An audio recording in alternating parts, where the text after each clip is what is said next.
Eu não vou ter filho pra colocar nesse mundo mal e horrível. Quantas vezes a gente já ouviu essa frase? Quantas vezes a gente já não disse essa frase? Quantas vezes nós já não usamos como pretexto a ideia do mundo ser mal pra gente não ter filhos mais? Hoje eu quero apresentar para vocês 4 lições que a Bíblia dá sobre ter filhos. E aguardem até o final do vídeo para a 4ª lição, porque eu tenho certeza que tem muita mãe aí angustiada que vai ter uma nova perspectiva do ato de ter filhos. Olá pessoas, eu sou a Fê Castilho, sejam bem-vindos de volta aqui a esse canal. E hoje é Dia das Mães e eu vou falar um pouco para vocês sobre ter filhos. Ó, aqui já tá o meu presentinho que eu ganhei da minha filha, das minhas filhas, né? Ele é tipo acho que é relicário, mas ele tem uma cartinha aqui dentro dela. Na verdade, ele vem com 5 fotinhos e é da loja da Nebulosa. Eu vou deixar aqui o Instagram dela pra vocês darem uma olhada. Tem cada coisinha mais fofinha. Além da Fran, que é a dona da loja, ser uma excelente fotógrafa. Então, dá uma olhadinha lá. Tem umas velhinhas cheirosas, assim, umas coisinhas diferentes. Uma coisa mais lindinha. Eu já vou pedir para vocês, por favor, se inscrevam no canal para vocês poderem acompanhar os vídeos. Eu vejo que tem muita gente que volta para os vídeos, mas não é inscrito. Vou pedir que vocês também curtam quando vocês assistirem o vídeo. Compartilhem com pessoas que têm alguma semelhança com esse assunto. E deixe seu comentário para que a gente possa se comunicar melhor e fazer uma comunidade cada vez mais forte aqui no YouTube. Quero deixar bem claro que não é nenhuma forçação de barra, pelo contrário, é para que as mães que já têm filhos vejam o quanto isso é especial e importante.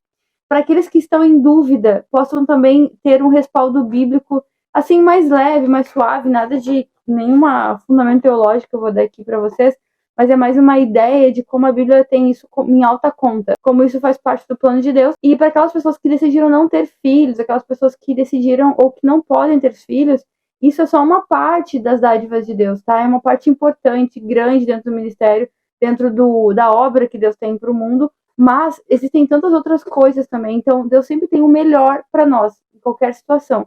São assuntos delicados, são difíceis de tratar. E eu peço assim, ó, que, acima de tudo, cada pessoa respeite as decisões que a outra tomou. Entretanto, eu sei que existem muitas mulheres que se sentem culpadas por não ter se cuidado e por ter tido, ou até planejado, mas ter planejado mal e ter tido filhos nesse mundo que muitas vezes é terrível, angustiante, e às vezes a gente não tem também aquela condição que a gente gostaria de dar para os nossos filhos. Mas eu quero trazer aqui para vocês perspectivas que vão dar uma aliviada nesses pensamentos aí. Que, como diz o ditado, nasce uma mãe, nasce uma culpa. A primeira lição que eu vou trazer aqui é que a Bíblia fala bastante, e quero dizer para vocês que esses comentários são baseados no livro de 1 Samuel, na história de Ana. Ana, que é a mãe de Samuel, aquela que orou no templo e pediu a Deus um filho, e depois de ter pedido, Deus lhe deu Samuel. Bom, essa primeira lição que eu vou passar aqui para vocês é que filhos são uma honra. Sim, filhos são uma honra dada por Deus. No Antigo Testamento se tratava já os filhos como uma honra, e muita gente vai dizer que é a questão do costume da época e tal, e sim, também tem essa parte. Mas a Bíblia deixa muito claro que aquilo era uma honra de fato. E a gente vê aqui hoje em dia que é difícil se manter nessa cultura de hoje a questão de quão honroso isso é. Porque muitas vezes, quando a gente opta por deixar de ter uma carreira, deixar de ter honras culturais dessa época, honras sociais, para cuidar dos filhos, para ter mais tempo para os filhos, é como se a gente estivesse se diminuindo, sendo hiper altruísta, como se ter filhos e dar mais tempo a eles, cuidar deles, não é uma honra tão grande quanto a de, quem sabe, ter uma carreira de sucesso dentro daquilo que Deus também planejou que a gente fizesse. Então, muitas pessoas são chamadas a deixarem seus empregos, ou então a reduzirem sua carga horária, a se dedicarem menos às suas funções sociais para poder cuidar dos filhos. E se a gente considerar que os nossos filhos são cidadãos que no futuro vão contribuir com a sociedade, com o cristianismo, enfim, de alguma forma, e o impacto que eles podem ter ou não, se a gente contabilizar isso, é uma grande, grande, grande responsabilidade. Então, é realmente uma honra poder ter filhos. A segunda lição é que, além de uma honra, é uma dádiva. Deus nos dá a honra de ter a dádiva que é ter um filho. Ter um filho é uma dádiva do Senhor. Eu sei que muita gente não pode ter filhos. E não quer dizer que essa pessoa seja alguém desonrado ou que não tenha recebido alguma dádiva de Deus. Talvez tenha recebido outras honras e outras dádivas. Então não se sinta diminuído por conta disso e não deixe que as pessoas também te diminuam por causa disso. Até respeite a ignorância de algumas pessoas que talvez não entendam bem o evangelho e acabem fazendo essa distinção. A gente vê alguns exemplos, assim como Ana ou Isabel, que após a oração, Deus vai lá e dá os filhos a ela. Se a gente for pensar, por exemplo, em Isabel, o profeta João Batista, lá no Novo Testamento, da gente, já tinha sido anunciado por outros profetas, aquela voz que clama no deserto. Então fica aquela situação, mas Deus já não tinha planejado isso? Eu acho que o texto quer deixar claro é ele quem dá quando ele quer dar. Então, é como se os textos bíblicos estivessem dizendo que Deus é uma dádiva, é um presente realmente. Ele está te honrando com esta dádiva. Porque honra e dádiva são coisas diferentes. Então, é como se os textos estivessem dizendo que Deus faz aquilo, como quem diz, agora que tu me pediu, eu vou te dar. Mas Deus já tinha planejado aquelas crianças, com certeza. Então, muitas vezes a gente não pede e eles vêm. Então, a gente tem que ficar feliz e grato a Deus por conta de que a Bíblia aqui está deixando claro que ele faz porque ele quer fazer. Então, não importa na situação que você se encontra. Eu sei que muitas vezes uma criança, uma gravidez fora do casamento, não planejada, muitas vezes fruto de algo errado, e a gente também vê esse exemplo aí em outras partes da Bíblia, mas a criança em si, a vida é dada por Deus, independente do modo como foi. É plano dele, foi um projeto dele, cabe a nós encarar, então, essa responsabilidade. Já que a gente fala de responsabilidade, vamos para a terceira lição que a Bíblia nos traz, que é sobre responsabilidade. Os filhos são uma responsabilidade. O propósito da humanidade é ser entregue a Deus. E a responsabilidade de uma mãe e de um pai também é de entregar os seus filhos para Deus. Se o mundo diz que nós devemos criar nossos filhos para o mundo, os cristãos então dizem que nós devemos criar os nossos filhos para Deus. E Deus os envia ao mundo para que através deles ele faça a sua obra nesse mundo. Assim como Ana fez, a gente não entrega hoje as crianças no templo mais, né? Mas quando a gente fala templo aqui, a gente já está falando de sacerdócio. E nós temos o sacerdócio universal dos cristãos. Então, assim como Ana, nós temos que preparar, nós temos a responsabilidade de criar nossos filhos para o sacerdócio universal de todo o cristão. Essa é a responsabilidade primordial de uma mãe e de um pai. Criar os filhos para o sacerdócio, assim como Ana fez com Samuel. E quando eu falo isso, gente, é o sacerdócio universal, tá? Dentro da cosmovisão cristã, não se trata somente daqueles que vão tratar de assuntos diretamente ligados à fé ou à religião, mas daqueles que vão viver uma vida devocional, uma vida entregue a Deus, onde vão honrar o Senhor naquilo que foram chamados para fazer.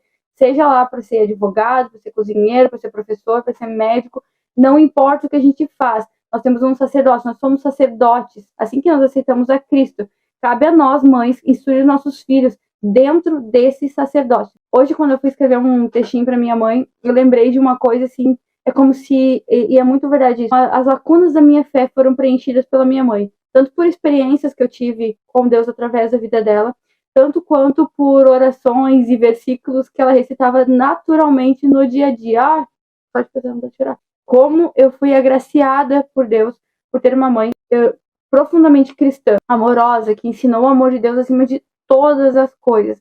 Então eu tenho as minhas falhas e os meus erros, mas se alguma vez eu acerto, é porque Deus usou a minha mãe para abençoar a minha vida. Se a gente, assim, eu sei que muita gente está dizendo aqui que não teve essa oportunidade, que não teve uma mãe assim, seja então uma mãe para alguém assim.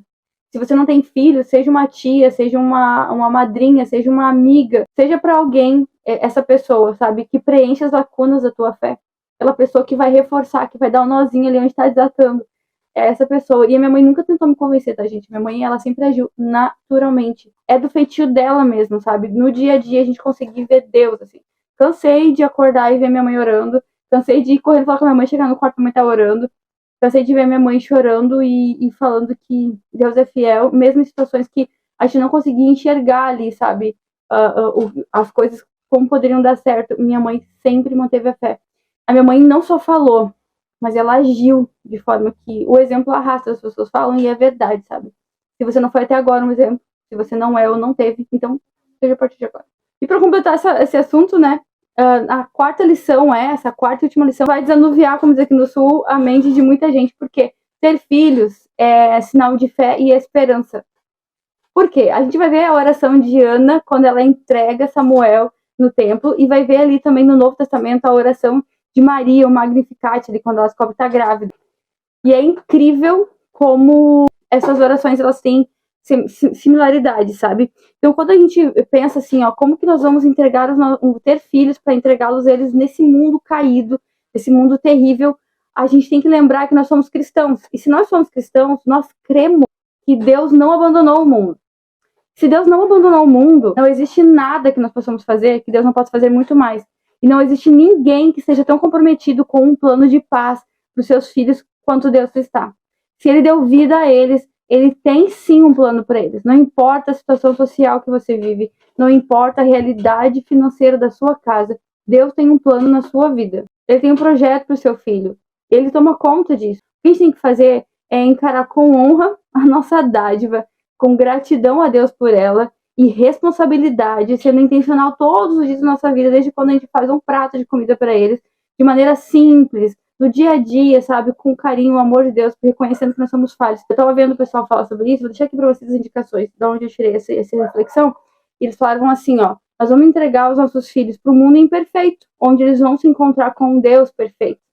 Ali, eles vão encontrar um pai perfeito e um filho perfeito. Nós nunca seremos perfeitos, nem teremos filhos perfeitos, mas nós vamos ser abençoados por um Deus perfeito através dos méritos do Filho perfeito, que é Jesus.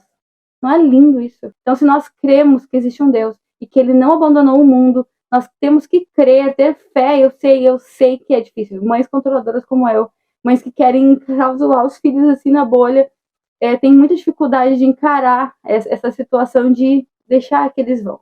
Então não se preocupe, porque você não vai entregar os seus filhos para o mundo. Nós vamos entregar e criar os nossos filhos para Deus. Ele vai levar eles aonde eles têm que ir. E confiando que Deus tem os melhores pensamentos. Poxa, eu creio num Deus que fala assim para o seu povo no passado: bem sei os pensamentos que tenho de paz para vocês. Eu tenho pensamentos, eu já estou providenciando o escape. Um dia vocês vão clamar e vão me encontrar. Gente, quando a gente gera uma vida, é como se a gente estivesse compartilhando aquele ato de criar de Deus, sabe? É como se Deus estivesse dividindo com a gente aquele presente, aquela dádiva, que é gerar uma vida. Então vamos encarar isso com fé, esperança e amor. Sabemos que nós temos um Deus justo e que, quem sabe, através dos nossos filhos vão promover justiça aqui na Terra. A gente está acostumado muito a querer só o que é bom e ter tudo pronto para nós. Mas nós temos que estar prontos para ser parte da solução. Nós temos que ser, uma vez eu ouvi, solucionadores de problemas. Então nós somos parte da solução, nós temos que ser. Então vamos criar nossos filhos para isso, para encontrar com Deus justo, que vai justificar a terra. Quero deixar aqui para vocês a indicação, então, de onde eu tirei essas lições aqui, que é um pouquinho, assim, do capítulo 6 do livro que o Cacau está lançando. Eu vou deixar aqui, ó, a imagem do livro. Ele já está em pré-venda na Amazon, não perca a chance de comprar. Eu ainda não tenho ele, tomara que logo eu consiga. Mas o capítulo 6 vai falar da vida de Ana e de Samuel. E o Cacau deixa nesse podcast aqui, do Bibotalk, um pouco do que vai ser esse livro. E fala muito sobre se é pecado ter filhos ou não. E eu acho isso muito interessante. Você vai se surpreender. Clica aqui, assiste, ou ouve ele no Spotify. Eu tenho certeza que vai ser muito abençoador, como foi abençoador para mim. Eu vou ficando por aqui. Eu quero desejar um feliz Dia das Mães para todas as mães. Espero vocês até o próximo vídeo. Não se esqueça aqui de se inscrever no canal, de curtir e deixar seu comentário. Até o próximo vídeo.